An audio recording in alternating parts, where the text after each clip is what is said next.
Hello everyone, welcome back on our channel Divyashree physics. तो आज के लेक्चर में हम स्टार्ट करेंगे क्लास 12 की मोस्ट इंपॉर्टेंट यूनिट्स ऑप्टिक्स।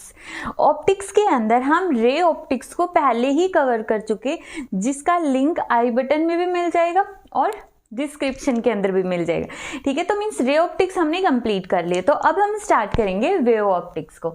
तो वेव ऑप्टिक्स का सबसे फर्स्ट टॉपिक आता है वेव फ्रंट। ठीक है, बट वेव फ्रंट को स्टडी करने से पहले हम ये देख लेते कि वेव ऑप्टिक्स की नीड हमें क्यों पड़ी, हमें क्यों जरूरत है वेव ऑप्टिक्स के। बिना वेव ऑप्टिक्स के भी तो काम चल सकते हैं। तो देखो, हमारे पास जो फिनोमिनाज है वो दो टाइप के होते हैं। एक तो होते हैं मैक्रोस्कोपिक और दूसरा होता है माइक्रोस्कोपिक। जो मैक्रोस्कोपिक फिनोमिनाज होते हैं वो होते हैं बड़े बड़े फिनोमिनाज। फॉर एग्जाम्पल, हम सुबह सुबह मिरर के अंदर अपना फेस देखते हैं तो वो क्या होता है, मैक्रोस्कोपिक फिनोमिना होता है। या फिर कहीं से लाइट, जैसे बोर्ड पे लाइट फॉल हुई और रिफ्लेक्ट होकर आ गई, वो भी क्या है, मैक्रोस्कोपिक फिनोमिना। या फिर प्रिज्म के अंदर से लाइट है वो स्प्लिट हो रही है, वो भी क्या है, मैक्रोस्कोपिक फिनोमिना। तो मैक्रोस्कोपिक फिनोमिनाज के अंदर तो क्या क्या आते हैं, रिफ्लेक्शन, रिफ्रैक्शन, एटेस्ट्रा।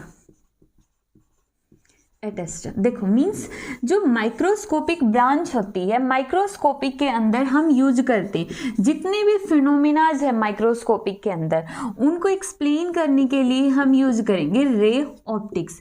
इससे हमने रिफ्लेक्शन एक्सप्लेन कर दिया, रिफ्रैक्शन एक्सप्लेन कर दिया और डिस्पर्जन एक्सप्लेन कर दिया, डिस्पर्जन भी एक्सप्लेन कर दिया और स्कैटरिंग भी एक्सप्लेन कर दी, ठीक है। बट कुछ और फिनोमिनाज होते हैं, जैसे कि सोप बबल के अंदर बहुत सारे कलर्स क्यों दिखते हैं, या फिर जब हम ब्लेड्स के अंदर से जो ब्यूटीफुल सा पैटर्न देखते हैं वो क्यों होता है। तो इसके लिए फिनोमिनाज होता है इंटरफेरेंस और डायफ्रैक्शन। इंटरफेरेंस और डायफ्रैक्शन, तो ये फिनोमिनाज है वो रे ऑप्टिक्स एक्सप्लेन नहीं कर पाई। तो उसने क्या कहा कि ठीक है, तो इसका मतलब जो लाइट है उसके दो नेचर हो सकते हैं। रे ऑप्टिक्स के अंदर तो हमने माना कि लाइट स्ट्रेट पाथ में मूव करती है, जैसे मार्कर बेंट नहीं हो सकती, जैसे मार्कर बेंट नहीं हो सकता, टूट जाएगा। ठीक है, तो ये जो रे होगी वो स्ट्रेट मूव करेगी, जहां पे भी जाएगी मूव करेगी तो पूरा सोर्स ही मूव करेगा। ठीक है, तो ये बात किसने कही थी, रे ऑप्टिक्स ने कही। बट जब हम रे ऑप्टिक्स की इस बात को मान के चलते कि जो रे होती है वो बिल्कुल स्ट्रेट मूव करती है, बेंट नहीं होगी, तो उसकी वजह से जो इंटरफेरेंस होता है और डायफ्रैक्शन होता है, इसको हम एक्सप्लेन नहीं कर सकते। तो इन फिनोमिनाज को एक्सप्लेन करने के लिए एक और ब्रांच आती है जिसको हम बोलते हैं वेव ऑप्टिक्स। माइक्रोस्कोपिक फिनोमिनाज के अंदर ही इंक्लूड हो गए इंटरफेरेंस,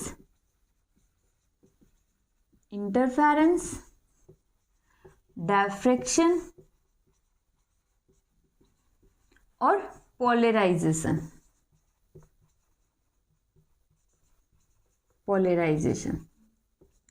ठीक है, तो इन फिनोमिनाज को एक्सप्लेन करने के लिए हमने लाइट के सेकंड नेचर, वेव नेचर को कंसीडर किया। तो जब हम बोलते हैं कि लाइट है वो वेव नेचर की भी होती है और पार्टिकल नेचर की भी होती है, तो इस वेव नेचर को कंसीडर करके इन सारे के सारे फिनोमिनाज को एक्सप्लेन किया गया। और सबसे पहले कौन सा साइंटिस्ट आया, यहां पर आया हाइजन। यहां पे कौन सा साइंटिस्ट आया, हाइजन साइंटिस्ट आया। हाइजन, स्टार्टिंग में तो ये माना जाता था कि जो लाइट होती है सिर्फ रे नेचर की होती है, एक ही नेचर उसका रे, वेव है ही नहीं। ठीक है। बट फिर उन्होंने देखा कि इससे हम कुछ फिनोमेनाज को तो एक्सप्लेन कर सकते हैं बट कुछ फिनोमेनाज को एक्सप्लेन नहीं कर सकते। तो उसके बाद उन्होंने कहा कि नहीं, लाइट रे नेचर की नहीं होती, सिर्फ वेव नेचर की होती है, सिर्फ और सिर्फ वेव नेचर की होती है। तो फिर वेव नेचर से भी उन्होंने देखा कि कुछ फिनोमेनाज एक्सप्लेन हो गए और कुछ फिनोमेनाज एक्सप्लेन नहीं हुए।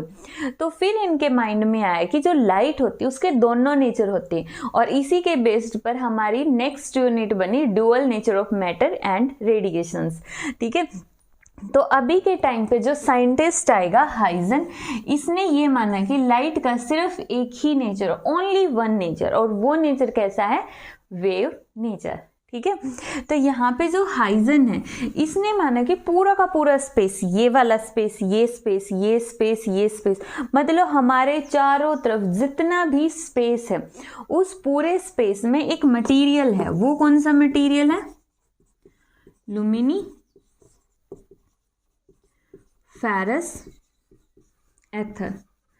लुमिनीफेरस एथर, जो लुमिनीफेरस एथर होता है ये मासलेस मटेरियल है। मतलब अब माइंड में आएगा कि ये कैसा मटेरियल होता है, तो इसका आंसर देने के लिए जैसे कोई पूछ लेता हवा कैसी होती है, ठीक है, तो सिमिलरली जो ये लुमिनीफेरस एथर होता है ये एक ऐसा मटेरियल हाइजन ने बताया जिसको हमें खुद ही नहीं पता कि कैसा होता है। फिर इसके लिए इसने कैरेक्टरिस्टिक्स बताई। वो कैरेक्टरिस्टिक्स क्या है कि ये क्या होता है, मास लेस होता है, इसका खुद का कोई मास नहीं होता। ये हाई इलास्टिसिटी होती है इसके अंदर, जो इसकी इलास्टिसिटी है वो कैसे होती है, बहुत हाई होती है। और डेंसिटी कैसी होती है, लो डेंसिटी होती है। अगर हाई डेंसिटी होगी फिर तो मैं यहाँ से ऐसे टर्न पूरा जोर लगा के ऐसे मूव करूँगी, ठीक है, बट लो डेंसिटी तभी तो ऐसे हम घूम सकते हैं। ठीक है। तो यहाँ पे इन्होंने कहा कि जो लुमिनीफेरस एथर है वो हर जगह प्रेजेंट है, मीन्स हमारी सराउंडिंग के अंदर हर जगह लुमिनीफेरस एथर है। ये बात किसने कही, हाइजन ने कही। ठीक है। तो हाइजन ने ये चीज़ें कही और इसको प्रिंसिपल मान के, मतलब जो नींव होती है ना उसकी, हाइजन ने ये एक तरह से वो नींव का छोटा सा पार्ट था। ठीक है, कि ये चीज़ मैं मान के चल रहा हूँ, और फिर उसने पूरा का पूरा अपना प्रिंसिपल दे दिया। ठीक है। तो वो हम ऑलरेडी स्टडी कर चुके हैं।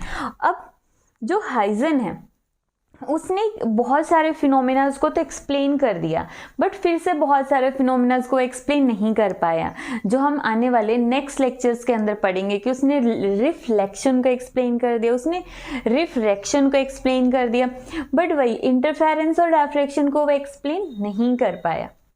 तो वो तो नेक्स्ट लेक्चर्स के अंदर पढ़ेंगे।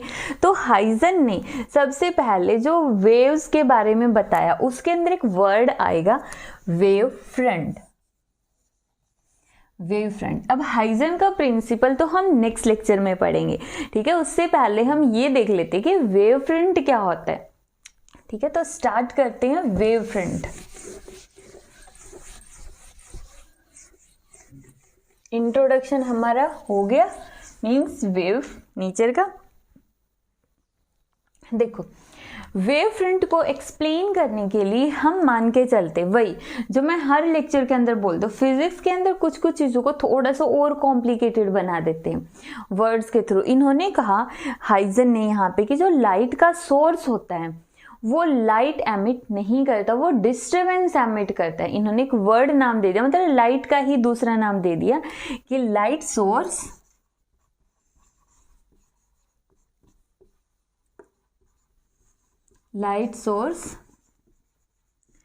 Emit disturbance. Light source emit disturbance है। डिस्टर्बेंस इन्होंने क्यों कहा है, देखो हर तरफ क्या है, बहुत सारे पार्टिकल्स हैं। ठीक है। इसके अकॉर्डिंग तो लुमिनीफेरस है जिसके अंदर जो एक पर्टिकुलर टाइप का मटेरियल होता है। अब देखो हाइजन, ये बात अपने माइंड में बैठा के रखो कि जो हाइजन है,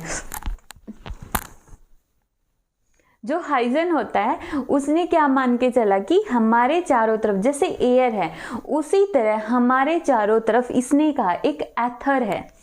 अगर हम ये पॉइंट अपने माइंड में बैठा लें तो हम बहुत ईजिली वेव फ्रंट को समझ लेंगे, 100% गारंटीड है। ठीक है, तो हम मान लो अब चारों तरफ क्या है, एथर है। एथर कैसा होता है हमें नहीं पता। ठीक है, फिर भी हम एग्जाम्पल ले लेते हैं, जैसे एयर को हम ऐसे दिखा देते हैं ना कि ये एयर है, एयर फ्लो कर रही है यहाँ पे। इसी तरह जैसे मान लो एथर वाटर टाइप मटेरियल होता होगा। जब वाटर टाइप मटेरियल होता है और जो टैंक होगा, उस टैंक के अंदर अगर हम एक छोटा सा स्टोन लेते हैं और वो उस टैंक के अंदर फेंक देते हैं तो क्या होगा, वहां पे रिपल्स बनेगी। रिपल्स मीन्स ऐसे सर्कल्स बनना शुरू हो जाएंगे। ठीक है, तो मतलब वहां पे क्या आ गई, डिस्टरबेंस आ गई। वहां पे भी डिस्टरबेंस ट्रैवल करती है, वाटर के पार्टिकल ट्रैवल नहीं करते हैं। क्या ट्रैवल करेगी, डिस्टरबेंस ट्रैवल करेगी। तो यहाँ पे भी एथर के अंदर भी सिमिलरली हम वाटर वाला एग्जाम्पल लेके चलेंगे। जैसे ही हमने स्टोन डाला, उस स्टोन ने, अब यहां पे था देखो, ये पार्टिकल्स हैं, बहुत सारे पार्टिकल्स हैं। ठीक है, हमने एक स्टोन डाला, वो स्टोन आ गया यहाँ पे, उसको इतना स्पेस चाहिए, स्टोन को इतना स्पेस चाहिए। वो क्या करेगा, इस वाले पार्टिकल को पुश करेगा। अब जैसे मैं यहाँ पे खड़ी, अगर कोई पीछे से आता है और एकदम से ऐसे पुश कर देता है तो मैं कहाँ जाऊंगी, आगे की तरफ जाऊंगी। सिमिलरली यहाँ पे जैसे स्टोन आएगा, यहाँ पे क्या हो जाता है, जैसे मूवीज वगैरह के अंदर दिखाते हैं ना, कोई स्कूल में एक विलन टाइप लड़का होता है मोटा सा, और वो बिल्कुल छोटे छोटे लड़कों के बीच में ऐसा आता है और उनका ऐसे पकड़ के कर देता है। ठीक है, और वो बच्चे बेचारे ऐसे ही गिर जाते हैं। तो सिमिलरली यहाँ पे ये स्टोन है, वही मोटा वाला लड़का है, आया और जैसे या इसने साइड वाले पार्टिकल्स को टक्कर मारी, और जैसे ही टक्कर मारी ये पार्टिकल आगे मूव कर गई। यहाँ वाला पार्टिकल अब आगे जाएगा, बेचारा आगे वाला पार्टिकल भी तो गिरेगा।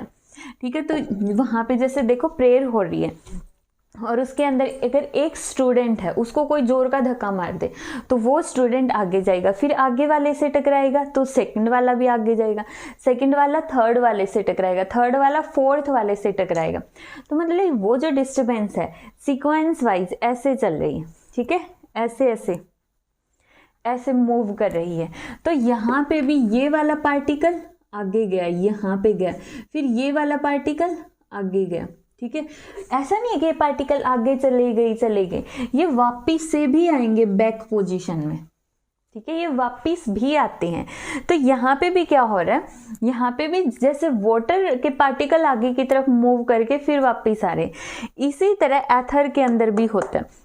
जैसे ही हमने लाइट का सोर्स रखा तो जो लाइट का सोर्स होगा वो डिस्टरबेंस एमिट आउट करेगा, और वो जो डिस्टरबेंस होती है वो सेम डिस्टेंस ट्रैवल करेगी। Disturbance travel same distance in same time. जिसको ये पॉइंट समझ में आ गया उसको वेव फ्रंट समझ में आ गया। क्या बोल रहा है कि जो डिस्टरबेंस है travel same distance in same time in all direction, हर एक डायरेक्शन में। ऑल डायरेक्शन का मतलब सिर्फ लेफ्ट सिर्फ राइट नहीं है, अपवर्ड साइड में, डाउनवर्ड में, आगे की तरफ, इस इतने एंगल पर, इतने एंगल पर, हर एक तरफ जो डिस्टरबेंस है वो सेम टाइम के अंदर सेम डिस्टेंस तक पहुंच जाएगी। ठीक है, तो अब यहाँ पे क्या होता है देखो, अगर हम लेते ये पेज का एग्जाम्पल लेते हैं। ठीक है, इस पेज का एग्जाम्पल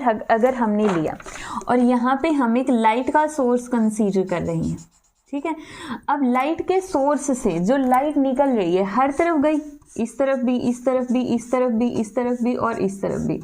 अब देखो अगर हर तरफ लाइट जा रही, मान लो मैं टाइम कंसीडर कर रही हूँ 1 सेकंड का, 1 सेकंड कंसीडर किया तो यहाँ तक पहुँच गया, यहाँ तक 1 सेकंड में सारे पार्टिकल हर एक डायरेक्शन में यहाँ तक पहुँचते हैं। यहाँ तक पहुँचे तो इसका मतलब इन सारे पार्टिकल्स को मिला दें तो ये क्या बन जाता है, एक वेव फ्रंट बन जाता है। क्या बन जाता है, वेव फ्रंट। अब थोड़ा सा और इसको अच्छे से समझते हैं। देखो इन्होंने कहा है कि जो वेव फ्रंट होता है वो होता है locus of all particles which are vibrating in same phase, which are vibrating in same phase. ध्यान से, सेम फेज, फेज मतलब एंगल। तो यहाँ पे क्या बोल रहे हैं कि जैसे ही हमने कोई लाइट का सोर्स लिया तो वो लाइट का सोर्स अगर 1 सेकेंड में यहाँ पे पहुँचा, यहाँ पे पहुँचा, इस तरफ पहुँचा, यहाँ पे पहुँचा, हर जगह सारी की सारी डायरेक्शंस के अंदर वो इक्वल डिस्टेंस ट्रेवल कर रहा है। ठीक है। लोकस का मतलब होता है, बहुत ही सिंपल वर्ड है, पाथ, और फिजिक्स में बहुत कॉम्प्लिकेटेड बना दिया लोकस। मतलब सीधा सा बोल सकते हैं path of all particles, but ये बोल रहे लोकस। ठीक है। तो ये जो सारे के सारे पार्टिकल्स का पाथ होगा, ये भी एक वेव फ्रंट होगा। ठीक है, इसी को वेव फ्रंट बोलते। तो वेव फ्रंट का मतलब होता है कि पाथ किसका, सारे पार्टिकल्स। कौन से सारे पार्टिकल्स का?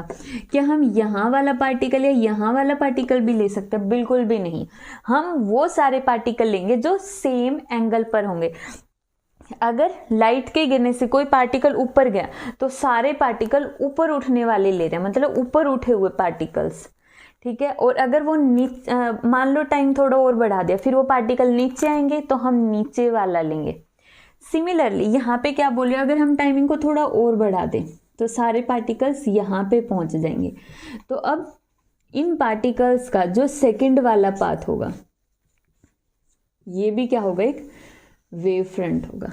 मतलब अगर छोड़ो इन सारे के सारे थ्योरी को छोड़ दो, अगर कोई तुमसे पूछता है सिंपल सिर्फ एक लाइन में बता दो, ये इतनी सारी रामायण से हमें कोई मतलब नहीं है, कि एक लाइन में बताओ वेव फ्रंट क्या होता है, तो क्या बोलोगे? वेव फ्रंट क्या होता है? पाथ होता है, सिर्फ पाथ होता है। किसका पाथ होता है?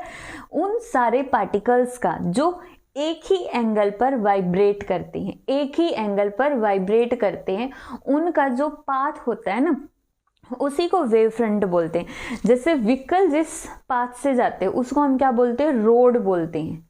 ठीक है। और जिस पाथ से क्या होता है, एरोप्लेन जाता है उसको रनवे बोलते हैं, और जहाँ से ट्रेन जाते हैं उसको पटरी बोलते हैं। सिमिलरली जहाँ पे सारे पार्टिकल्स जा रहे हैं और एक ही फेज में जा रहे हैं, उसके पाथ का नाम हो गया वेव फ्रंट। ठीक है, बहुत ईजी है ना। जैसे रेल की पटरी होते उसी तरह पार्टिकल्स का भी पाथ होता है, अब उसका नाम क्या होगा? Wave front. ठीक है, ये फिजिक्स का लॉजिक है। तो ये वेव फ्रंट होता है। अब वेव फ्रंट को तो हमने देख लिया। वेव फ्रंट क्या होता है? Locus of all particles vibrating in same path. अब यहां से देखो, जो वेव फ्रंट होता है उससे रिलेटेड 2 पॉइंट जो क्वेश्चंस के अंदर पूछे जाते। पहला पॉइंट, ठीक है, पहला पॉइंट क्या है कि wave front has a constant phase. Constant phase का मतलब जो वेव फ्रंट होगा ना, उसके ऊपर कोई भी पार्टिकल देख लें, हर एक पार्टिकल का एंगल क्या होगा? सेम होगा। समझ में आई? मतलब वेव फ्रंट पे चाहे हम कोई भी पार्टिकल उठा ले, कितने भी पार्टिकल ले लें, उन सभी पार्टिकल्स का एंगल क्या होगा? सेम होगा। एक तो ये पॉइंट हमें ध्यान रखना है कि वेव फ्रंट के ऊपर फेज डिफरेंस नहीं होता है। फेज डिफरेंस कितना होता है वेव फ्रंट के ऊपर? मतलब 0। तो वेव फ्रंट के ऊपर phase difference, what is phase difference on a wave front, कितना होगा? इज 0। क्लियर? नेक्स्ट पॉइंट, अब यहाँ पे ये तो हमने बता दिया कि वेव फ्रंट पे क्या होता है? फेज डिफरेंस सेम होता है, मतलब 0 फेज डिफरेंस होता है। दूसरा पॉइंट क्या होता है कि light rays are perpendicular, light rays are perpendicular on wave front. Light की रेज वेव फ्रंट पे परपेंडिकुलर होती। कैसे? जैसे देखो, मान लो ये वेव फ्रंट है, ठीक है, और मार्कर लाइट की रेज है। देखो, अब इस मार्कर को अगर मैं वेव फ्रंट पर रख दूं तो हमेशा एंड हमेशा कितना एंगल बनेगा? 90 डिग्री का बनेगा। ठीक है, इस वेव फ्रंट को ऐसे लो, ऐसे लो, ऐसे लो, या ऐसे लो, ये इसको तिरछा ले लो। ठीक है, किसी भी एंगल के ऊपर लो, लेकिन एंगल लाइट की रेज और वेव फ्रंट के बीच का एंगल हमेशा 90 डिग्री रहेगा। ठीक है, ये इम्पॉर्टेंट पॉइंट है, चाहे वो वेव फ्रंट प्लेन हो या फिर वो स्फेरिकल फॉर्म में हो, इस तरह से बेंट हो, लेकिन लाइट की रेज उस पे हमेशा 90 डिग्री का एंगल बनाएगी। ठीक है, तो लाइट की रेज और are always perpendicular on a wave front. ठीक है, अब यहाँ पे क्या वेव फ्रंट के टाइप्स भी होती है? बिल्कुल होती है, वेव फ्रंट की क्या होती है? टाइप्स भी होती हैं, और वो टाइप्स क्या क्या है? देखो, अगर तो हम ले रहे पॉइंट सोर्स ऐसा, तो अभी हमने देखा कि पॉइंट सोर्स से क्या जाएगी, हर तरफ लाइट की रेज जाएगी और एक स्फेरिकल वेव फ्रंट बना लेगी। तो पॉइंट सोर्स की वजह से स्फेरिकल वेव फ्रंट बनता है। क्या बनेगा? Spherical wave front. और अगर हम लेते लाइन सोर्स क्या होता है? जैसे दीपावली के ऊपर लड़ी लगाते हैं ना, वो लड़ी क्या होती है? एक लाइन होती है और उसमें छोटे छोटे एलईडीज लगी होती है। तो यहाँ पे जो लाइन सोर्स होता है उसकी वजह से जो वेव फ्रंट बनेगा, देखो ये हो गया, बहुत सारी इसमें छोटी छोटी एलईडीज हैं। यहाँ से भी क्या, एक ये तो अगर मैं इस नीचे वाले को बिल्कुल गायब कर दूं तो ये क्या बन गया? एक पॉइंट सोर्स बन गया। पॉइंट सोर्स बनने का मतलब इसका जो वेव फ्रंट है वो स्फेरिकल होगा। इसी तरह नेक्स्ट वाले का वेव फ्रंट भी स्फेरिकल, नेक्स्ट वाले का वेव फ्रंट भी स्फेरिकल, नेक्स्ट वाले का भी। तो ओवरऑल ये क्या बन गया? एक सिलेंड्रिकल वेव फ्रंट बन गया। क्या बन गई? Cylindrical wave front. तो लाइन सोर्स का वेव फ्रंट क्या होता है? Cylindrical wave front. इसके अलावा भी होता है, एक और होता है, वो होता है plane wave front. Plane wave front ऐसा होता है, ये रहा। इस नोटबुक को प्लेन वेव फ्रंट मान सकते हो। जैसे इसके पेजेस होते हैं वो बहुत सारे वेव फ्रंट है। ठीक है, एक वेव फ्रंट, इसके आगे दूसरा वेव फ्रंट, तीसरा वेव फ्रंट, पैरेलल में मूव करते हैं। वेव फ्रंट हमेशा पैरेलल में मूव करते, कभी भी एक दूसरे को कट नहीं करेंगे। ध्यान रखना, ये पॉइंट भी इंपॉर्टेंट है कि जो वेव फ्रंट होते हैं वो मूव्स, थर्ड पॉइंट मान लो इसको, wave front moves parallel to each other. Wave front moves parallel to each other, एक दूसरे के बिल्कुल पैरेलल में मूव करते, कभी भी इंटरसेक्ट नहीं करेंगे। ठीक है, तो यहाँ पे जो प्लेन वेव फ्रंट होता है वो, अगर हम पॉइंट सोर्स को या लाइन सोर्स को बोल दे, या फिर बोल दो स्फेरिकल वेव फ्रंट को और सिलेंड्रिकल वेव फ्रंट को, जो बहुत दूर से देखते हैं, तो वो वेव फ्रंट हमें दिखाई देता है प्लेन वेव फ्रंट। जैसे ये मार्कर है, इसको बहुत दूर से देखोगे तो तुम्हें इसका ये वाला हिस्सा दिखेगा, जो कि एक दूर से देखने पर हमें लगेगा कि एक प्लेन सरफेस है, ऐसा सरफेस है, बिल्कुल रेक्टेंगुलर शेप का। ठीक है, जब हम दूर से देखते हैं, नज़दीक से देखने पर इसका हमें कर्व दिखता है, लेकिन जब हम किसी भी राउंड वाली चीज़ को, मतलब गोल गोल होगी ना चीज़ सिलेंड्रिकल शेप की, उसको जब हम दूर से देखेंगे तो हमें ऐसा लगेगा कि एक रेक्टेंगुलर शेप की कोई भी ऑब्जेक्ट है। तो उसी को हमने क्या कहा है? प्लेन वेव फ्रंट का है। ठीक है, क्लियर? तो यहाँ पे ये क्या हो गया? वेव फ्रंट के कुछ टाइप्स हो गई। ठीक है, और ध्यान रखना है कि वेव फ्रंट के ऊपर लाइट की रेज 90 डिग्री का एंगल बनाती है। दूसरा कांस्टेंट फेज होता है। थर्ड, वेव फ्रंट कभी भी एक दूसरे को इंटरसेक्ट नहीं करते हैं। ठीक है, तो ये वेव फ्रंट हो गया। Moves parallel to each other के ऊपर एक और एग्जांपल मैं देना चाहूंगी। देखो कंसीडर करो कि यही नोटबुक है और यहाँ पे ये वाली जो पेंसिल है ये भी इसी तरह रखी हुई है। इसी तरह इसके हर एक पॉइंट पे यहाँ पे क्या रखे हुए हैं? बहुत सारी पेंसिल्स रखी हुई हैं। समझ में आ रहा है? इस तरह से हर एक पॉइंट पे, ये तो 3 ही हुई है, तो ऐसे हर एक पॉइंट पे बहुत सारी पेंसिल्स हो गई।